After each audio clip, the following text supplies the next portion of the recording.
क्या वजह थी ना मानने की? इनका जो बाजू कटा हुआ है ये वजह थी या कोई और वजूहात थी? बाजू कटने की वजह के पापा कहते थे कि तुम्हें कैसे ला के देगा कमा के। कोई ऐसा लम्हा आपकी ज़िंदगी में हो कि जब आप नाउम्मीद हो चुके हों? बस सर तकरीबन ये कुछ साल पहले की बात है ये। तो कुछ ऐसा ही हुआ था। तो एक साल मैं घूमता रहा हूँ, जॉब ढूंढता रहा हूँ, लेकिन किसी ने मेरी कोई नहीं सुनी। तो ऑफिस बॉय भी कोई नहीं रखता, वो कहते हैं जी आपसे मैनेज नहीं होगा। अस्सलाम वालेकुम, आप देख रहे हैं पाकिस्तान टुडे और मैं हूं आपका मेज़बान अनीब ज़हीर। नाज़रीन, कहा जाता है कि अगर इंसान अल्लाह पे ईमान रखे और हिम्मत ना हारे तो ज़िंदगी का ऐसा कोई काम नहीं जो वो ना कर सकता हो। जितनी भी मुश्किलात आएँ उसके रास्ते में वो उनको पार कर लेता है। मेरे साथ एरिक मौजूद हैं। आप इनका देख सकते हैं, एक बाजू कटा हुआ है। ये 10 साल की उम्र थी इनकी कि ये पतंगबाजी कर रहे थे और पतंगबाजी के दौरान इनका बाजू कट गया, लेकिन इन्होंने इसको अपनी कमज़ोरी नहीं बनने दिया। आज ये एक रेस्टोरेंट में राइडर की जॉब कर रहे हैं और बेरोज़गारी का कोई बहाना नहीं मारा और अपना रोज़गार बड़े अच्छे तरीके से कमा रहे हैं और अपना घर चला रहे हैं।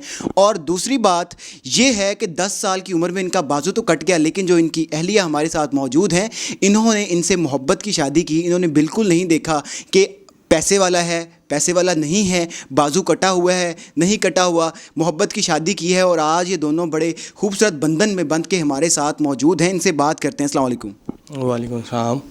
एरिक भाई, क्या वाक़या हुआ था कि आपका जो बाजू कट गया और क्या एज थी? 10 साल की उम्र थी मेरे ख्याल से आपकी। जी सर, 10 साल की उम्र थी। पतंगबाजी में ये मेरा बाजू जो है ना कट गया था। ठीक है। तो बस मैंने भी हिम्मत नहीं हारी, तो मैं भी बस चलता गया। फिर मेरी बेगम ने मेरा कुछ बहुत साथ दिया। अच्छा। तो मेरी लव मैरिज है, तो बड़ा अच्छा सर्किट चल रहा है हमारा, शुक्र है अल्लाह का। तो किस तरह से पतंगबाजी से किस तरह से कटी थी? ये सर हमारे छत के साथ ही ना ट्रांसफार्मर था। ठीक है। तो मैं वहाँ पे पतंगबाजी कर रहा था। तो वहाँ पे बस खेलते खेलते ही लड़के ने मुझे धक्का दे दिया। मैंने अपनी बचत के लिए मैंने वो तार को पकड़ लिया कि मैं नीचे ना गिरूं। अच्छा। लेकिन मुझे नहीं पता था कि वो करंट है, हाई वोल्टेज है। अच्छा। तो उसने मेरी बॉडी का जो सारा ब्लड था वो साक कर लिया था। अच्छा। उसके बाद मेरी जो बाजू में ना वायरस था जो इसका बिजली का, वो कह रहे थे ये अगर नहीं कटेगा तो ये पूरी बॉडी में ये सर्कल करेगा और ये डेड हो जाएगा। अच्छा। तो फिर मेरे वालिदैन ने बहुत मुश्किल से ये जो बाजू है ना कटवानी पड़ी। ये कटवानी पड़ेगी। 10 साल की उम्र में आपका बाजू कट गया तो कितना मुश्किल था आपके लिए ये सदमा बेयर करना, क्योंकि बचपन से इंसान पैदा हो तो पैदाइशी कोई ऐसा मसला हो तो फिर भी एक अलग बात होती है, लेकिन एक 10 साल की उम्र में एक बच्चा होश में होता है अच्छा खासा, तो फिर एक इतनी बड़ी चेंज लाइफ के अंदर आ जाना कितना मुश्किल था इसको एक्सेप्ट करना आपके लिए? बस सर, जो अल्लाह पाक करते हैं वो बहुत अच्छा करते हैं और बहुत बेहतर है। मैं अब भी अपनी ज़िंदगी जी रहा हूँ तो बहुत खुशहाल जी रहा हूँ। मैंने ये कभी डिसहार्डनिंग हुआ कि मेरी बाजू नहीं है तो मैं ऐसे हूँ वैसे हूँ, ये करूँ वो करूँ। अपना मैं कमा रहा हूँ, अपने बच्चों को खिला रहा हूँ, अपनी बेगम को खिला रहा हूँ, शुक्र अल्लाह का। अस्सलाम वालेकुम। वालेकुम सलाम। आप दोनों ने मोहब्बत की शादी की है? हाँ जी। अच्छा, कितने साल की उम्र में थे आपकी दोनों की मोहब्बत का आगाज़ हुआ और किस तरह से हुआ? 10 साल हो गए हमारी मोहब्बत हमने की थी। अच्छा। और फिर उसके बाद हमने शादी की फ़ैसला कर लिया कि हमने शादी करनी है। तो फिर हमारे माँ बाप ने माने तो नहीं थे, पर हम दोनों ने ज़िद की तो फिर उन्होंने शादी कर दी। क्या वजह थी ना मानने की? इनका जो बाजू कटा हुआ है ये वजह थी या कोई और वजूहात थी? बाजू कटने की वजह के पापा कहते थे कि तुम्हें कैसे ला के देगा कमा के। तो मैंने कहा मैं खुद भी उनके साथ हेल्प करूँगी और वो भी कहीं करेंगे तो हम मैनेज कर लेंगे, मैंने उधर ही करनी है। अच्छा। तो जब आपकी मोहब्बत का आगाज़ हुआ उस वक्त इनकी बाजू कटी हुई थी, तो आपके जहन में ये चीज़ नहीं आई? क्योंकि आजकल की अगर हम लड़कियों की बात करते हैं तो वो तो कहती हैं कि जो हमारा खावंद हो उसमें ये क्वालिटीज़ हों, ये खूबियाँ हों। आपने ऐसी कोई बात नहीं सोची? नहीं, मैंने नहीं ये बात सोची। क्या वजह थी कि आपको इनसे इतनी मोहब्बत थी कि आपने इनको कटे हुए बाजू के साथ ही एक्सेप्ट कर लिया? ये मेरी इज़्ज़त करते थे, मुझे प्यार करते थे, इसलिए मैंने कहा कि मैंने इधर ही करनी शादी।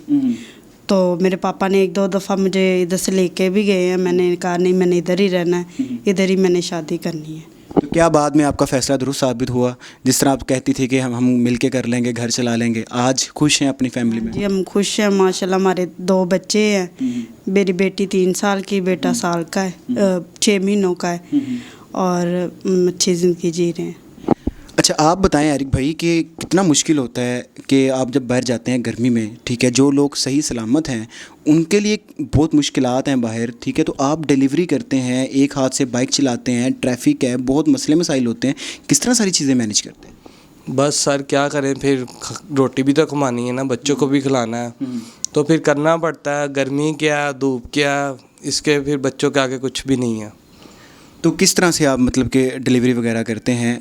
कितना टाइम हो गया आपको जॉब करते हुए, और डिलीवरी की जॉब कितने अरसे से कर रहे हैं? राइडिंग करते तकरीबन मुझे 5 साल हो गए हैं।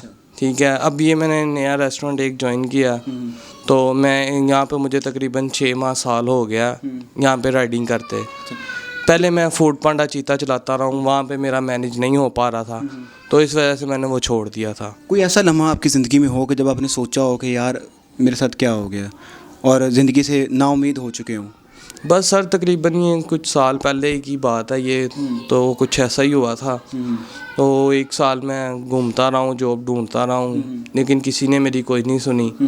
अब मैं ये रेस्टोरेंट पे एक जॉब कर रहा हूँ राइडिंग की, तो ऑफिस बॉय भी कोई नहीं रखता। वो कहते हैं जी आपसे मैनेज नहीं होगा, या कुछ भी हो ऐसे वो नहीं रखते। लेकिन मैंने फिर यही डिसाइड किया कि मैं फिर राइडिंग ही करूँगा, इसमें ही मुझे बेनिफिट है, किसी की बात तो नहीं ना सुननी पड़ती।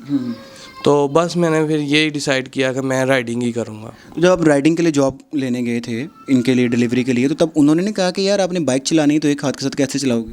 बस इनके पास पहले भी मैं फूड पांडा पे चीता पे करता था, इनके पास ऑर्डर लेने जाता था, ये एफर्ट करते थे। इन्होंने 1-2 बार मुझे कहा भी था कि यार आप हमारे पास आ जाओ, आप बड़े अच्छे हो, राइडर हो, ये है वो है।